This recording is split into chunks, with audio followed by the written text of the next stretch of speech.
হাসো না আসলেন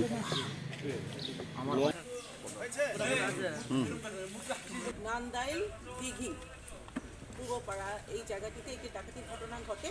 একটি বাসার শয়নকক্ষে ঢুকে তারা ডাকাতি করে। ডাকাতরা 7 ভরি স্বর্ণ, 7 লক্ষ টাকা, 6 ভরি 4 আনা স্বর্ণ তার ডাকাতি করে নিয়ে যায় এবং সাথে একটি বাটন ফোনও নিয়ে যায়। এতে করে এই ঘটনা ঘটার পরেই আমরা তদন্তে নামি এবং আমাদের একটি চৌকস টিম তদন্তে নামে। এই অবশেষে আমরা 5 জন ডাকাতকে ধরতে পারি। এজাহার নামীয় একজন এবং তারই স্বীকারোক্তির মতে আরও 4 জন আসামিকে আমরা ধরেছি এবং পাশাপাশি ডাকাতির কাজে ব্যবহৃত তালা কাটার যন্ত্র, ধারালো ছোড়া, হাতুড়ি, প্লাস এবং লোহা রডও আমরা উদ্ধার করেছি। আমি আশা করছি যে আমরা সবাই মিলে, পুলিশের সবাই আশা করছি যে এই ঘটনার কারণে কালাইতে এখন ডাকাতির ঘটনা কমে আসবে।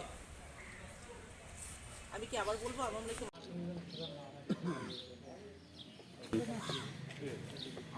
হয়